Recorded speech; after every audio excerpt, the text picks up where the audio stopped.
memory of their dynamic father, who stands as a testimony to the chamber, encompassing reach-cutting across state borders and embracing cultural differences. Shri Rasiklal Mehta was the president of the chamber during the year 96 and 70.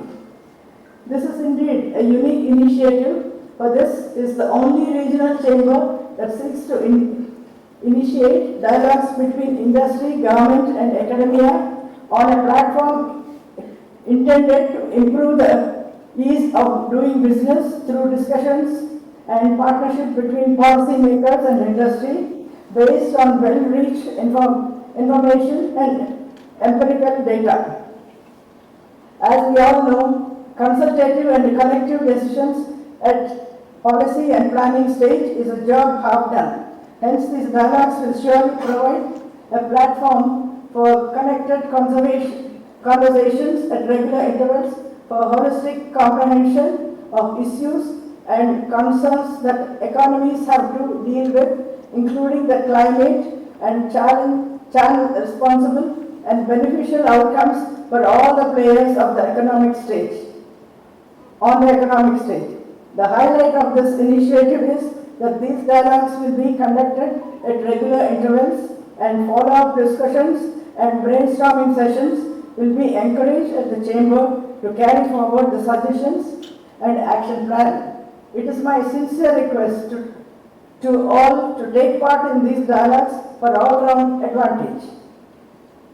Sir, to Dr. Kamakoti, I sincerely request you to be on board with us for strengthening this platform and guide us towards a practical, effective and holistic approach for industry to survive and grow in this new age of technological advancements and climatic dictates that is shaping all economic strategies today. First talk in the great Rasiklal Mehta Memorial Lecture Series. Thank you very much. And this also gave me an opportunity to look at three important topics that are going to be decisive in defining the economy, what we term as the new age economy. The economy by itself, compounded by sustainability and inclusive growth. And unless we see all these three coming together, I don't think any nation can aspire to become a powerful nation or a nation that is fit for living. I think that is where we stand. And what I will try to cover, they gave me 1 hour, so it made my job easy. If they ask you for 10 minutes, then you need to prepare much. But here we have a lot of topics to cover. I'll try to summarize this. I am splitting my talk into 3 verticals. Talk about what is new age economy, what is sustainability, what is inclusive growth, and let us see where all of them merge together. And then I'll try to finish around 45 to 50 minutes, then we will have some interaction. It's fine? I assure you I'll try to make it as interesting as possible. So first and foremost, I'm very happy that Andhra Chamber of Commerce has taken this up. I think it's very important because you have a rich heritage of 95 years of service, 97 years of service to business, industry and trade. And very importantly, you have more than 1,300 companies and 25 industry trade associations affiliated to you. My statistics are right? Thank you. And very importantly, today when we talk about sustainability, gender equality becomes extremely important. And so you have a special women business forum and which actually works on STEAM, which is STEM and arts. And you have subcommittees looking at entrepreneurship, skill development, MSME promotion, it's a very important point, finance and foreign trade, etc. So all these are very, very important when we are looking at the topic that we are going to discuss today, specifically inclusive growth. Friends, there are very great, I just saw Santanam, we are very big industrialists here, so let me take the courage to talk in front of them. I will not be too wrong if I say that 30% of our multi-trillion economy are going to be driven by MSMEs. Am I correct? Correct. So, now to link up MSMEs with the financial sector. Let me give you a very simple example. Today ESG has become a very important topic. Can we ask an youngster here who can tell what is ESG? I see an young boy there looking at the phone. Boy, yourself. Can you tell me what is ESG?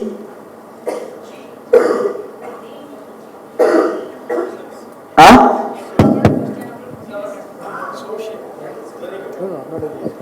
Right?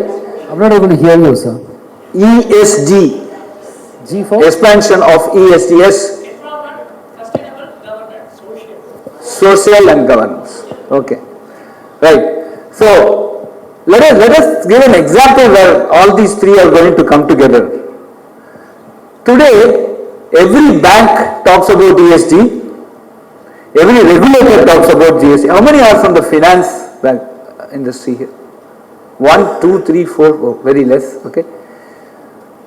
And I am very sure that neither of them have understood what it means, right? Because the definition itself is evolving. But friends, today I sit on a credit appraisal where a particular company is coming out and asking for a loan. And say that they are making a component, let us say they are MSME, they are making one product. They may have the best ESG norms, but if they are sourcing one nut or screw which is coming from another industry which does not follow the ESG norm, then there is a very high chance that within the next 4 to 5 years that this product may not be acceptable as an export to other nations. So when I try to do a credit appraisal in a bank, I need to understand the product, I need to understand the supply chain, I need to make a decision based on that. So this is where the real sustainability and finance and manufacturing and MSMEs come together. So friends, if you start looking at this, it's going to be an extremely interdisciplinary, multidisciplinary topic, and that is where our new age economy is going to be driven. Am I correct? How many people agree with me? Right, thank you. Right, now let us see.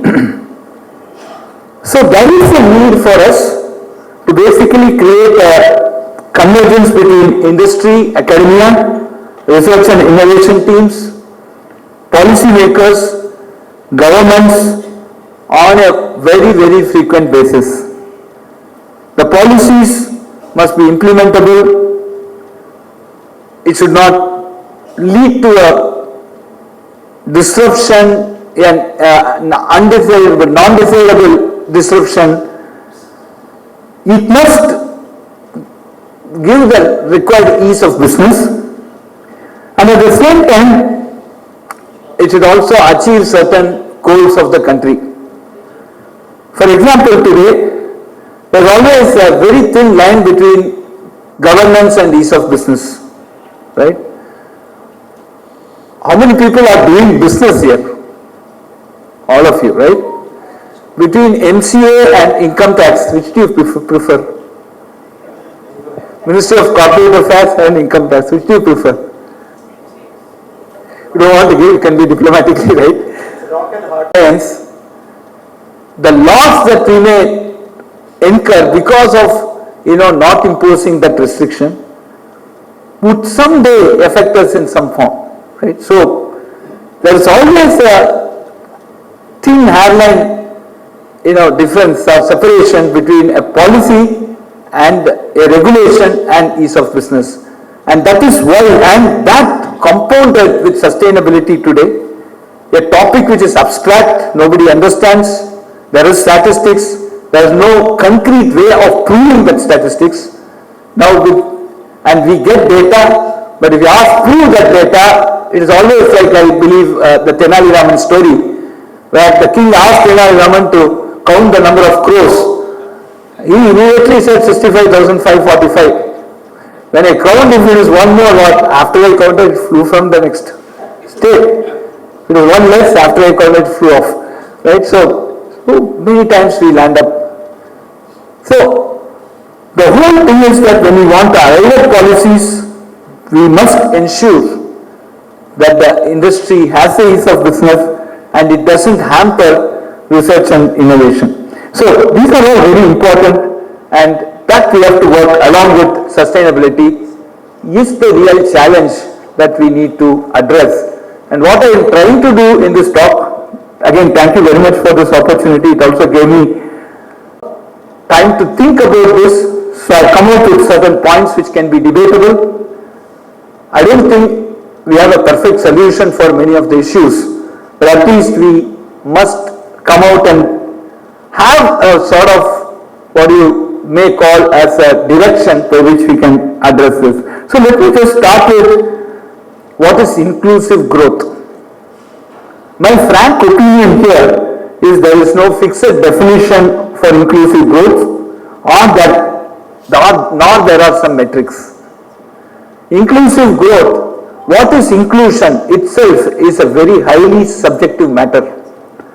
But we are trying to bring in, so I will give you some examples from the UN policy. Right? Kanchi Paramacharya told my father, you move towards the sun, the shadow will follow you even if you don't want. But you leave the sun and try catch the shadow, this will also go off and sun will also miss.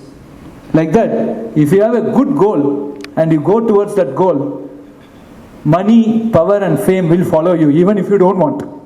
But you leave that goal and try to catch any one of them, this will also, you'll miss and you'll also miss the goal.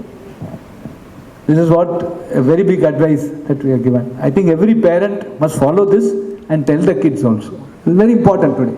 Because 120 civil engineers were trained at BTech, 5 of them continued in civil engineering. All the 115 went to IT and high frequency trading. Right? They are correct because they get 10 times the salary of the director. Okay, so they are correct. They have their own life to decide. But core engineering is very, very important. When you look at new age economy, we need more civil engineers.